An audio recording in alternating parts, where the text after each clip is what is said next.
Olá, tudo bem com você? Que bom estarmos juntos para darmos sequência ao nosso estudo do livro A Gênese. Eu sou o professor Wagner Klein. Sou professor de Física, terapeuta holístico e você está no canal Sob Nova Visão.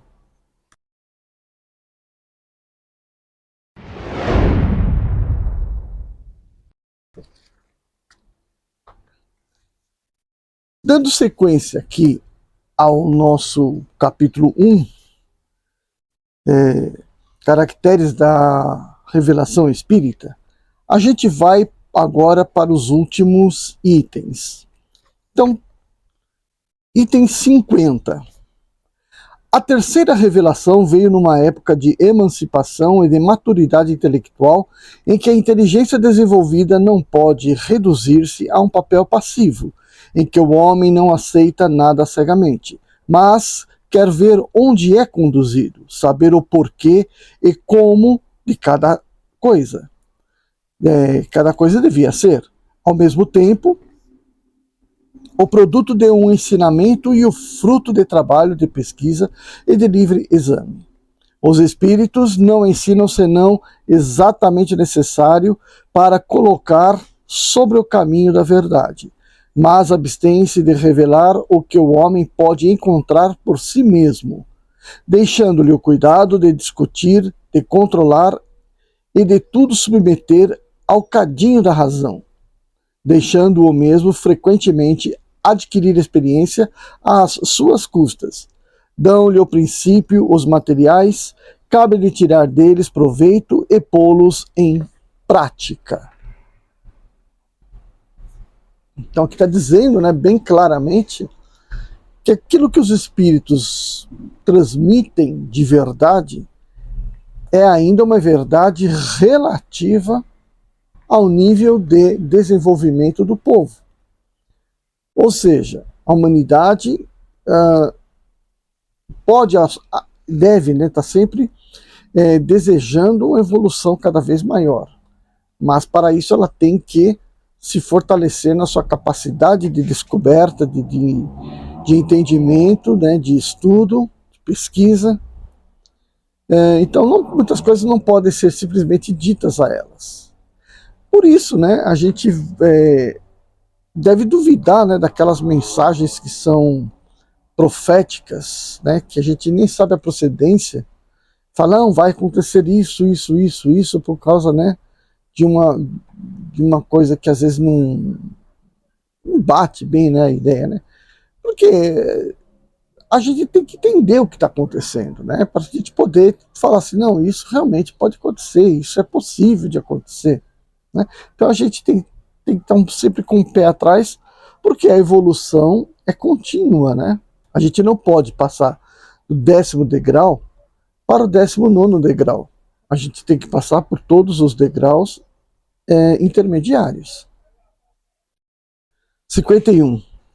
Tendo os elementos da revelação espírita sido dados simultaneamente em muitos pontos a homens de todas as condições sociais e dos diversos graus de instrução, é evidente que as observações não poderiam ser feitas por toda parte com o mesmo proveito, que as consequências a tirar delas, as deduções das leis que regem essa ordem de fenômenos, em uma palavra, a conclusão que deveria estabelecer as ideias não poderia sair senão do conjunto e da correlação dos fatos. Ora, cada centro isolado circunscrito em círculo restrito, não vendo, ou mais frequentemente, senão uma ordem particular de fatos, algumas vezes contraditórios na aparência, não tendo se ocupado geralmente, senão com uma categoria de espíritos e além dos mais, achando-se na impossibilidade material de abraçar o conjunto. Por isso mesmo, impotente para unir as observações isoladas a um princípio comum, cada um apreciando os fatos sob o ponto de vista dos seus conhecimentos e de suas crenças anteriores, ou da opinião particular dos espíritos que se manifestam. Teriam surgido em breve tantas teorias e sistemas quantos fossem os centros, todos incompletos por falta de elementos de comparação e de controle. Em uma palavra, cada um estaria imobilizado em sua revelação parcial, crendo ter toda a verdade, por falta de saber que em 100 outros lugares obtinha-se mais ou melhor. 52. Por outro lado, convém notar que nenhuma parte do ensinamento espírita foi dada de maneira completa. Ele diz respeito a tão grande número de observações, a assuntos tão diversos que exigem ou conhecimentos ou aptidões medianímicas especiais que teria sido impossível reunir em um mesmo ponto todas as condições necessárias, devendo o ensinamento ser coletivo e não individual. Os espíritos dividiram o trabalho, disseminando os assuntos de estudo e de observação, como em certas fábricas a confecção de cada parte de um mesmo objeto é dividida entre diferentes operários. A revelação foi assim feita parcialmente em diversos lugares e por uma multidão de intermediários. E é dessa maneira que continua ainda neste momento, porque tudo não está revelado. Cada centro encontrava nos outros centros o complemento daquilo que obtém, e foi o conjunto, a coordenação de todos os ensinamentos parciais que constituíram a doutrina espírita. Era, pois, necessário agrupar os fatos esparsos para lhes apreender a correlação, colecionar os documentos diversos, as instruções dadas pelos espíritos sobre todos os pontos e sobre todos os assuntos para compará-los, analisá-los, estudar-lhes as analogias e as diferenças. Sendo as comunicações dadas por espíritos de todas as ordens mais ou menos esclarecidos, seria preciso analisar o grau de confiança que a razão permita conceder-lhes, distinguir as ideias sistemáticas individuais e isoladas das que tinham a sanção do ensinamento geral dos espíritos, as utopias das ideias práticas, suprimir as que eram notoriamente desmentidas pelos fatos da ciência positiva e da lógica sã, utilizar igualmente os erros, as informações fornecidas pelos espíritos, mesmo de mais baixo estágio, para o conhecimento do estudo do mundo invisível e dele formar um todo homogêneo. Seria preciso, em uma palavra, um centro de elaboração independente de toda a ideia pré-concebida, de todo preconceito de seita, decidido a aceitar a verdade e tornada evidente, mesmo sendo ela contrária de suas opiniões pessoais. Esse centro foi formado por si mesmo pela força das coisas e sem o propósito premeditado. Bom, eu quero fazer mais um comentário, né? Tudo parece muito bonito dito do ponto de vista de dentro do espiritismo, né? Embora seja de alguma forma bastante, né, formada pela espiritualidade, ela também carrega pensamento da época, o pensamento dos encarnados da época. Tanto é, né, que, por exemplo, o cientista da época não tinha a menor noção da mecânica quântica, não tinha a menor noção da relatividade, não tinha a menor noção de que o tempo não é uniforme, né? Que o tempo varia. Então, a gente, por mais que a gente possa querer, né, centrar toda a razão naquela forma de pensamento, ela ainda não está completa. Tá bom? E eu vou dizer por que ela não está completa. Guarde isso bem, bem na sua cabeça. Por enquanto, três homens da ciência nortearam o pensamento geral da humanidade. O primeiro foi Aristóteles. Então, para você conhecer o mundo, basta filosofar sobre ele, propor-lhe uma condução. Então você pensa, Olha, isso acontece por esse motivo, que vai da minha observação, que é assim. Então, por muito tempo, esse pensamento foi conduzindo o raciocínio das pessoas. Até chegar em Galileu, que falou, não, pera um pouquinho só.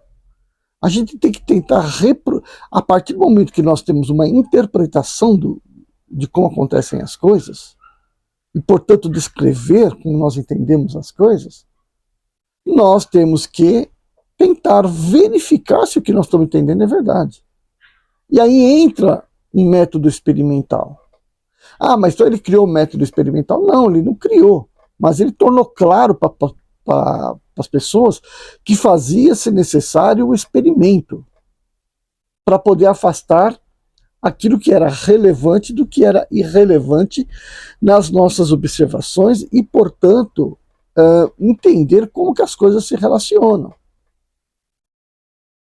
E é justamente nesse pensamento meio que determinista, né, associado ao Newton, né, que veio logo depois, é que a ciência do século XIX estava assentada.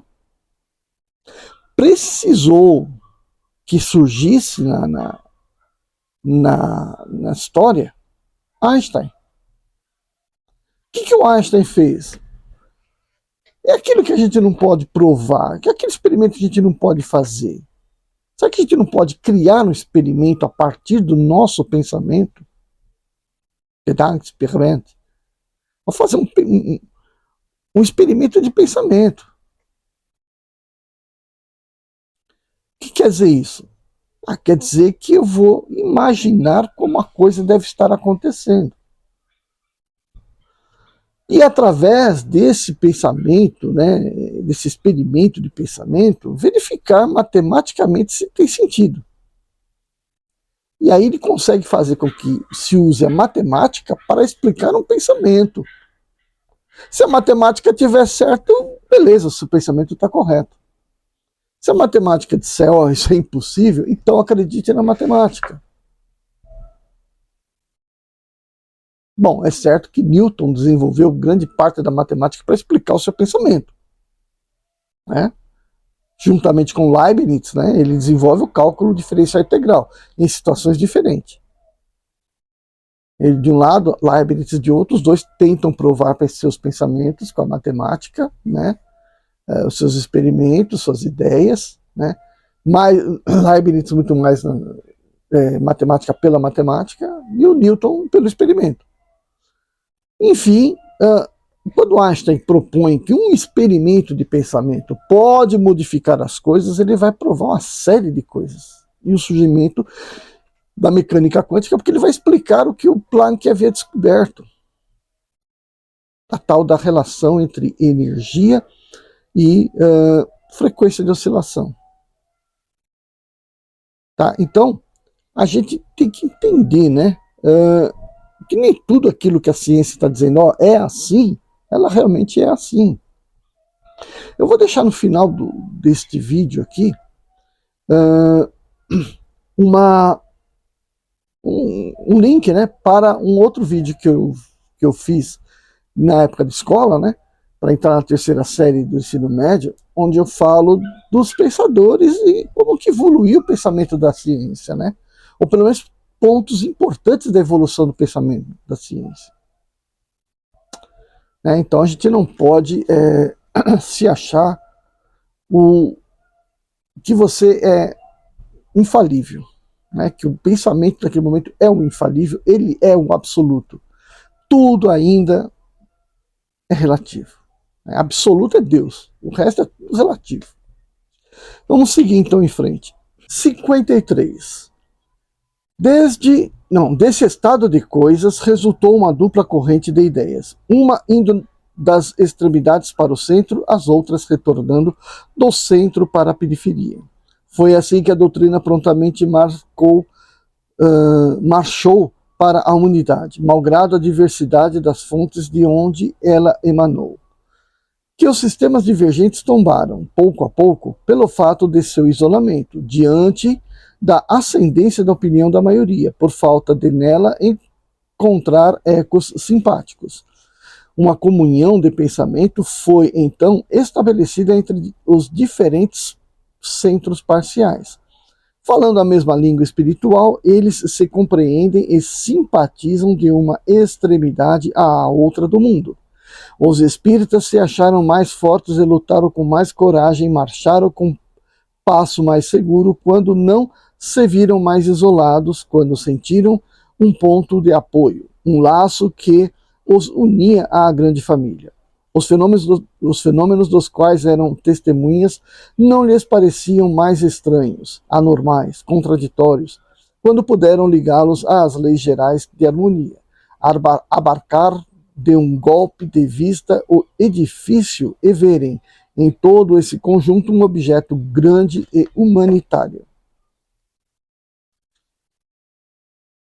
Mas como saber se um princípio é ensinado por toda parte ou se não é senão o resultado de uma opinião pessoal? Os grupos isolados, não estando no caso de saberem o que se diz em outra parte, era necessário que um centro reunisse todas as instruções para fazer uma espécie de escrutínio e levar ao conhecimento de todos a opinião da maioria. 54. Não há nenhuma ciência que, em todas as suas partes, tenha saído do cérebro de um homem. Todas, sem exceção, são produtos de observações sucessivas apoiando-se sobre as observações precedentes, como sobre um ponto conhecido para chegar ao desconhecido.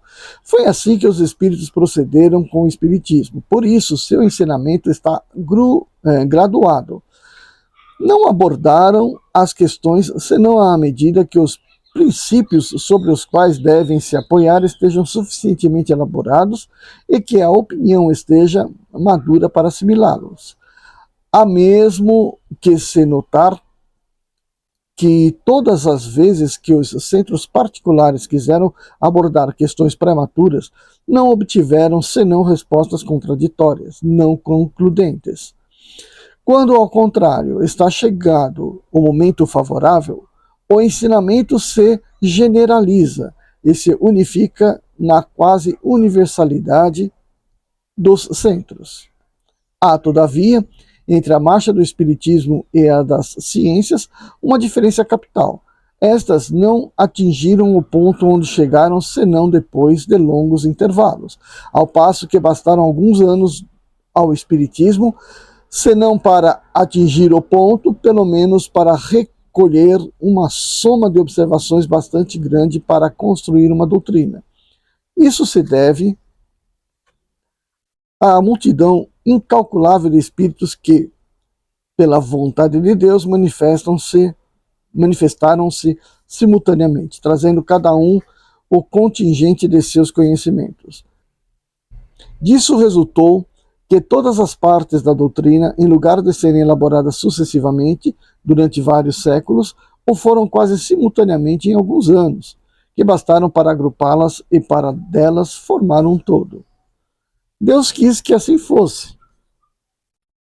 Primeiro, para que o edifício chegasse mais depressa ao topo. Em segundo, porque se pôde, pela comparação, ter um controle, por assim dizer, imediatamente e permanente da universalidade do ensinamento. Cada parte não tendo valor e autoridade senão pela sua conexão com o conjunto, todas devendo harmonizar-se, encontrar o seu lugar na ordem geral e chegar cada uma ao seu tempo.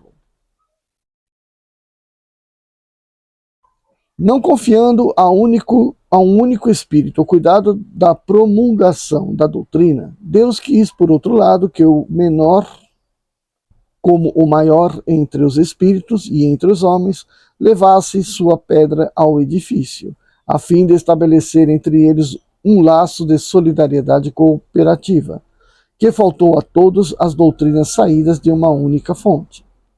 De outra parte, cada espírito, assim como cada homem, não tendo senão uma soma limitada de conhecimentos, individualmente não estavam habilitados a tratar exprofesso as inumeráveis questões nas quais todo o espiritismo, eis igualmente porque a doutrina para cumprir os objetivos do Criador, não poderia ser a obra de um único espírito, nem de um único médium.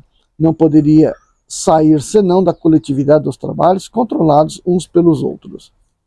55.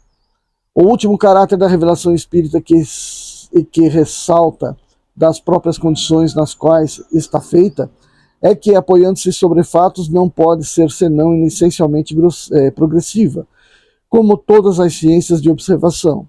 Para sua essência, contrai aliança com a ciência que, sendo a exposição das leis da natureza em certa ordem de fatos, não pode ser contrária à vontade de Deus. Autor dessas leis.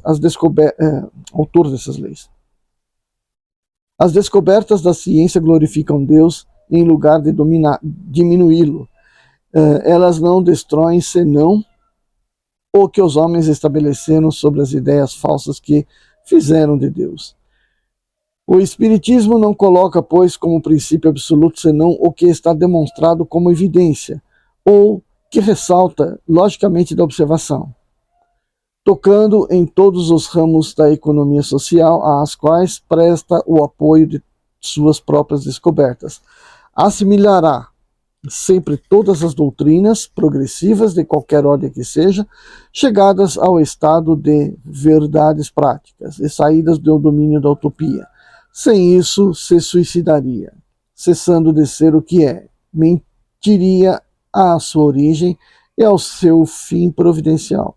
O Espiritismo, caminhando com o progresso, não será jamais ultrapassado, porque se novas descobertas lhe demonstrarem que está em erro sobre um ponto, modificar-se-á neste ponto. Se uma nova verdade se revela, ele a aceita.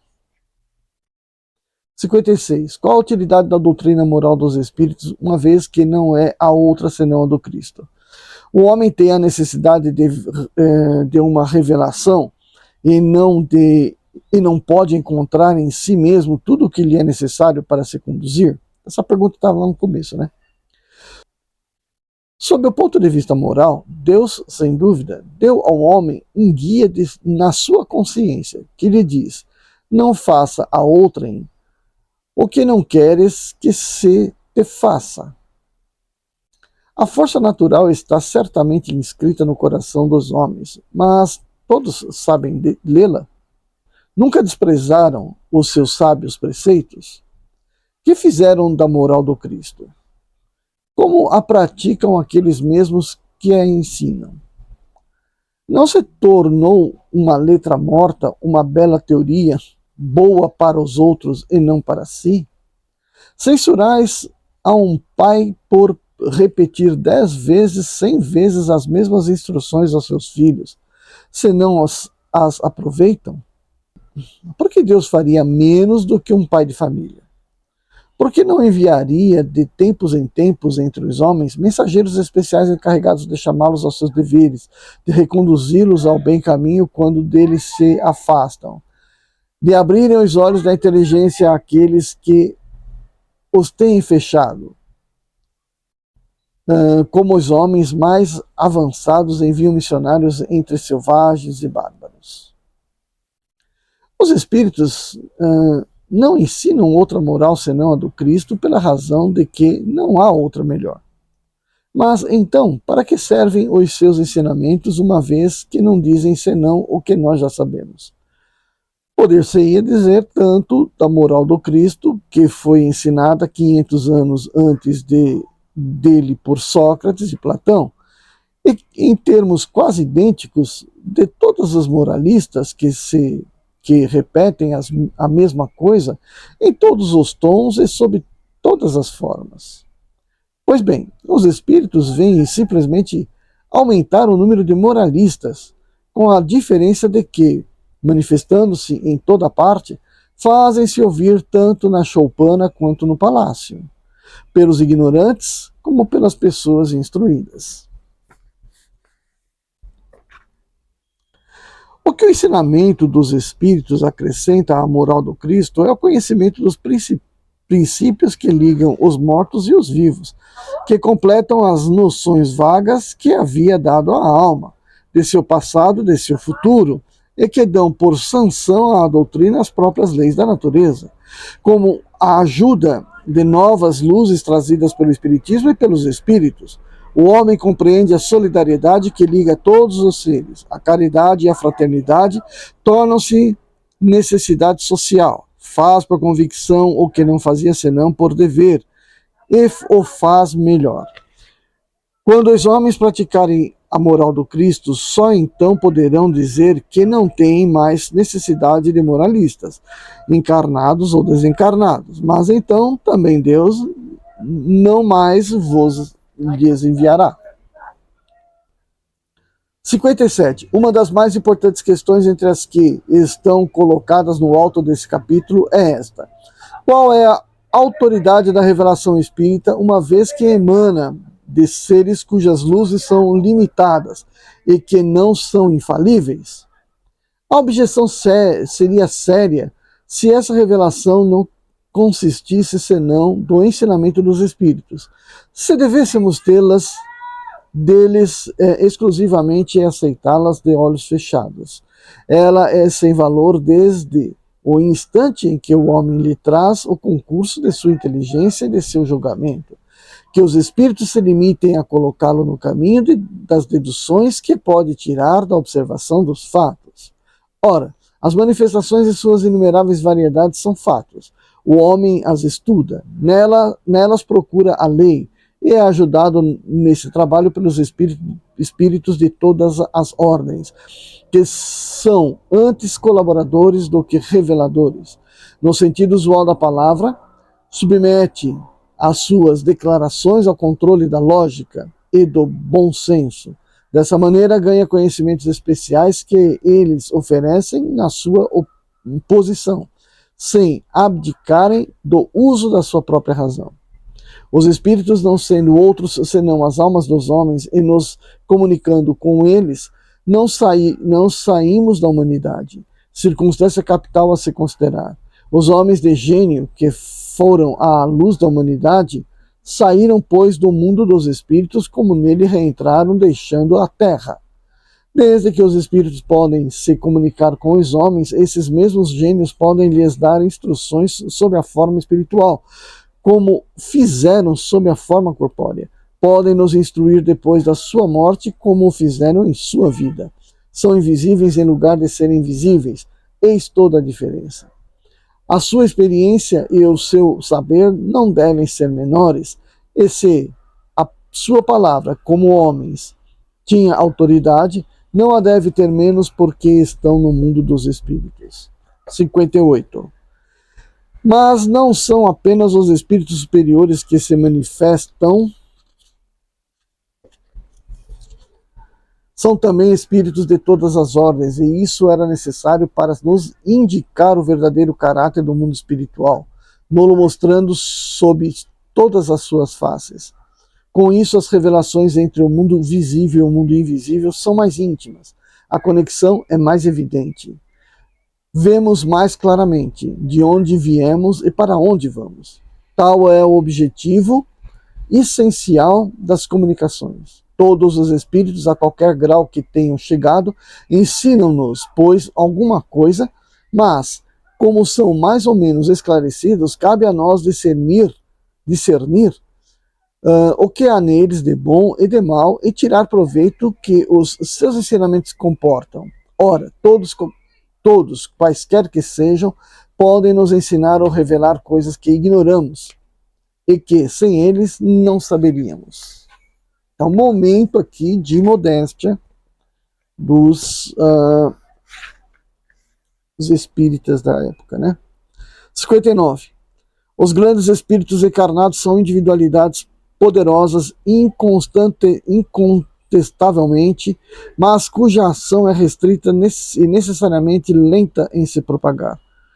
Que um só dentre eles, fosse mesmo Elias, Moisés, Sócrates, Platão, viesse nesses últimos tempos revelar aos homens o estado do mundo espiritual, quem teria aprovado a verdade de suas assertivas nesse tempo de ceticismo? Não o teriam considerado como um sonhador ou um utopista? e em se admitindo que estivesse como a verdade, com a verdade absoluta. Os séculos teriam se escoado antes que suas ideias fossem aceitas pelas massas.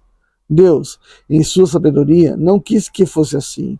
Quis que o ensinamento fosse dado pelos próprios espíritos e não pelos encarnados, a fim de convencer de sua existência, e quis que isso ocorresse simultaneamente em toda a Terra, seja para propagá-lo mais rapidamente, seja para que encontrasse na consciência do ensinamento uma prova da verdade, tendo cada um os meios de se convencer por si mesmos. Então veja aí, né? Mais uma vez, uma dose assim de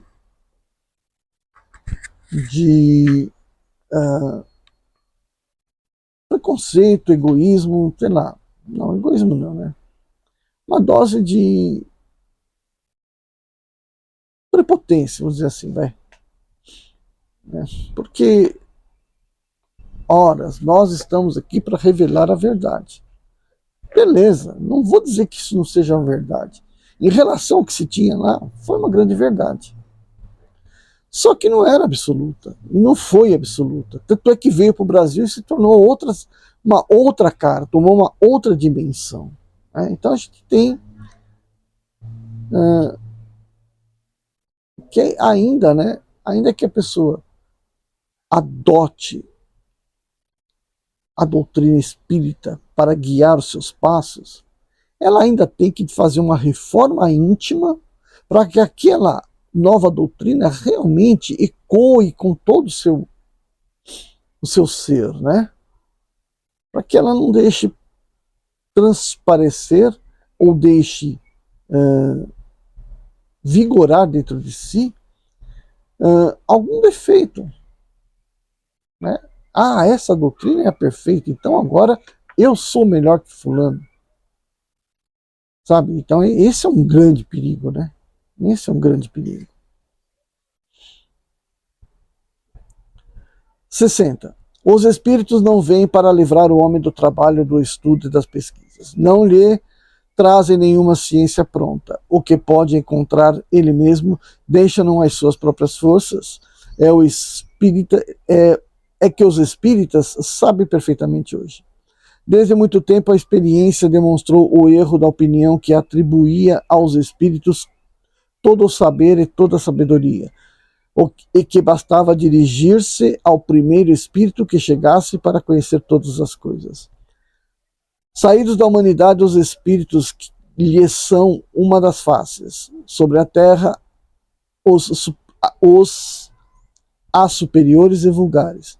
Muitos deles sabem, pois, científica e filosoficamente, menos do que certos homens. Dizem o que sabem, nem mais nem menos. Como entre os homens, os mais avançados podem nos informar sobre mais coisas, dar-nos conselhos mais judiciosos do que os atrasados. Pedir conselho aos espíritos não é se dirigir às forças sobrenaturais, mas aos semelhantes, àqueles mesmos a quem nos teríamos dirigido em seu viver, aos parentes, aos amigos ou aos indivíduos mais esclarecidos do que nós. Eis do que importa se persuadir, e o ignoram aqueles que, não tendo estudado o Espiritismo, fazem uma ideia completamente falsa sobre a natureza do mundo dos espíritos e das revelações do além-túmulo. Então, mais uma vez aqui, eu acho bacana essa colocação. Né? Então, você procura pela explicação dos espíritos, que sobre determinados assuntos são muito mais esclarecidos do que aqueles que estão encarnados. Mas você procura pelas explicações tal qual você procuraria entre os encarnados, porque eles são pessoas, são espíritos que foram encarnados, mas que agora estão desencarnados. Eles não são a verdade absoluta. Tem que estar bem claro isso. E todo o conselho da espiritualidade tem que passar por um crivo, né, por uma análise para que você possa verificar se aquilo faz ou não sentido na tua vida. Se fizer, adote. Se não fizer, pergunte novamente. Tente esclarecer que para você não fez sentido, até que aquilo faça sentido. Se nunca chegar a esse sentido, então não faça. Você tem o livre-arbítrio de fazer pela sua vida o que você melhor julgar necessário.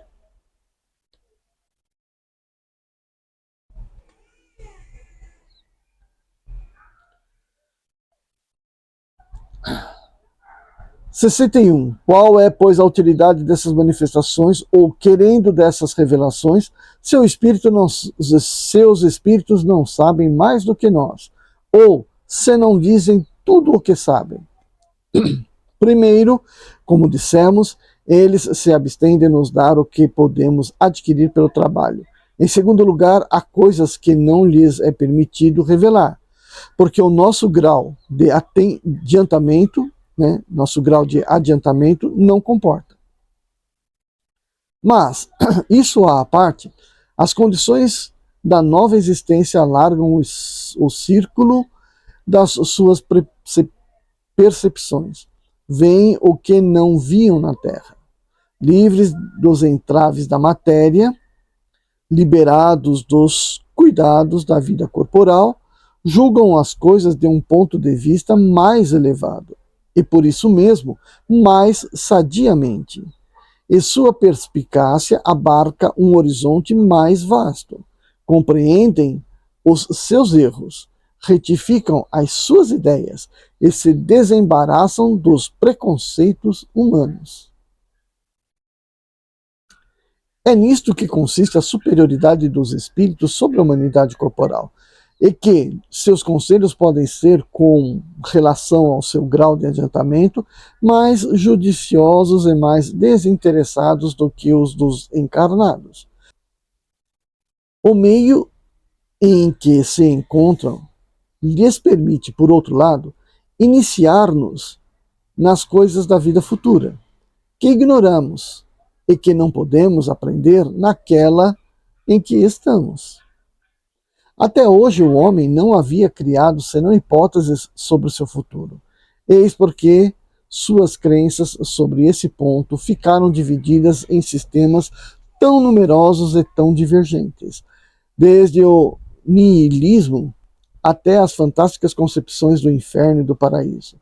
Hoje são as testemunhas oculares, os próprios atores da vida do além-túmulo, que vêm dizer o que é e os únicos que poderiam fazê-lo. Essas manifestações, portanto, serviram para nos dar a conhecer o mundo invisível que nos rodeia e que não supunhamos.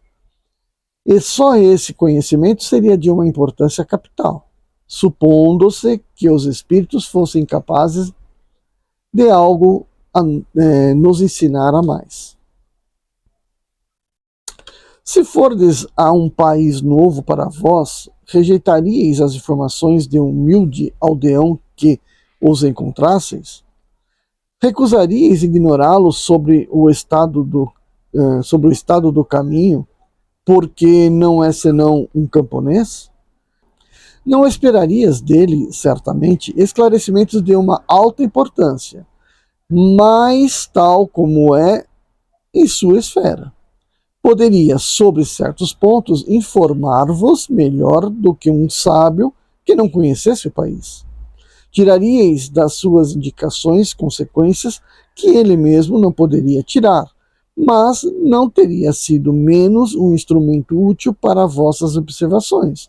Não tivesse servido senão para vos fazer conhecer os costumes dos camponeses. Ocorre o mesmo com as relações com os espíritos, nas quais o menor pode servir para nos ensinar alguma coisa. 62. Finalmente estamos acabando. Hein? Uma comparação vulgar fará compreender ainda melhor a situação. Um navio carregado de emigrantes parte para um destino longínquo. Carrega homens de todas as condições, parentes e amigos daqueles que ficam. Ouve-se que esse navio naufragou. Nenhum traço dele restou, nenhuma notícia chegou sobre a sua sorte. Pensa-se que todos os viajantes pereceram e o luto está em todas as famílias.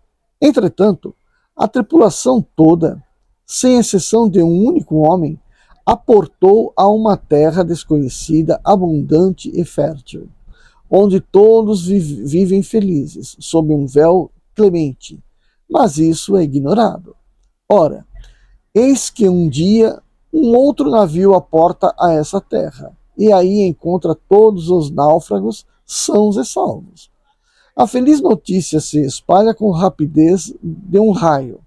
Cada um diz: nossos amigos não estão perdidos, e rendem graças a Deus por isso.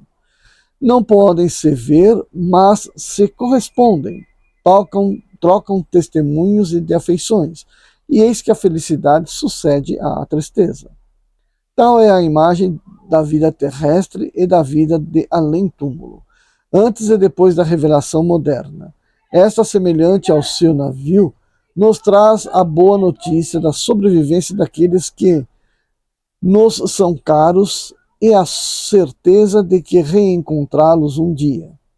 A dúvida sobre a sua sorte e sobre a nossa não existe mais. O desencorajamento se apaga diante da esperança.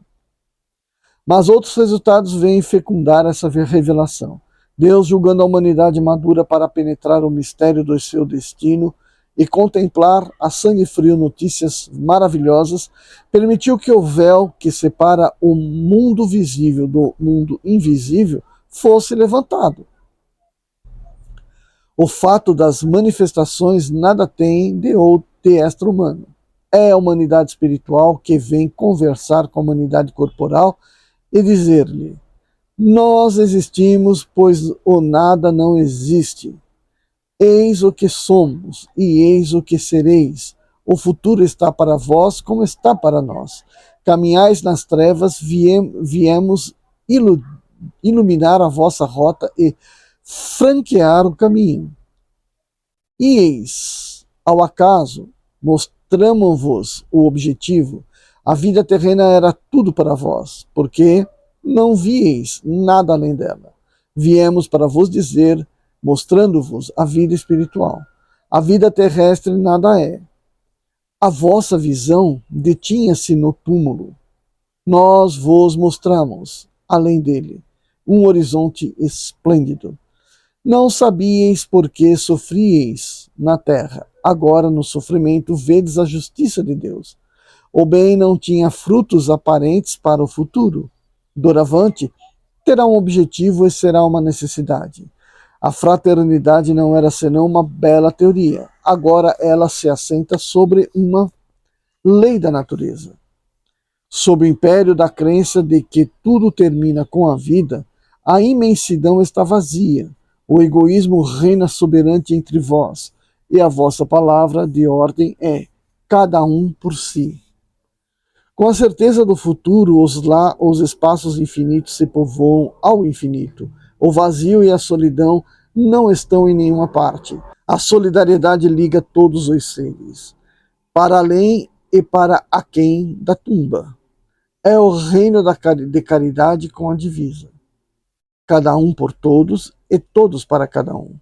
Enfim, ao término da vida, dizieis um eterno adeus àqueles que vos são caros.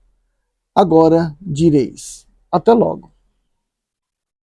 Tais são, em resumo, os resultados da revelação nova.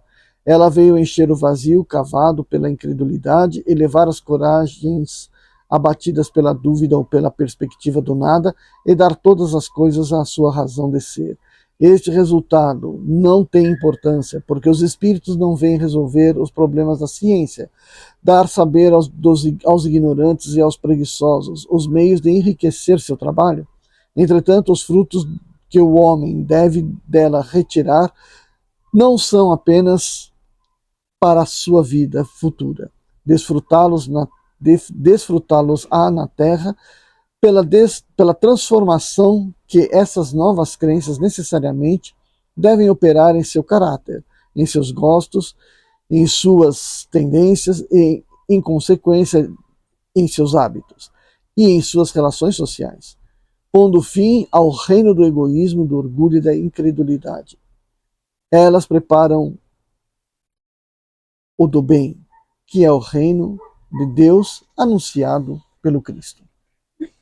Bom, então, isso tudo aí foi o capítulo 1, Caracteres da Revelação Espírita. Eu espero que tenha sido uma introdução bastante sadia, né? Que nós possamos, então, desenvolver o estudo da Gênese, né? Eu aqui dando nova visão sobre alguns tópicos, você aí tendo a oportunidade de fazer seu comentário, propor seu entendimento, questionar o que não ficou claro e, portanto, a gente formar, né, um estudo bem engrandecedor para todos nós. Por favor, deixa seu like. Gostou, não gostou? Deixa seu like. Comenta sobre essa nova playlist. Se inscreva no canal se você não for inscrito ainda. Tá? E eu vejo você no nosso próximo vídeo. Tchau, tchau. E por somente alegria,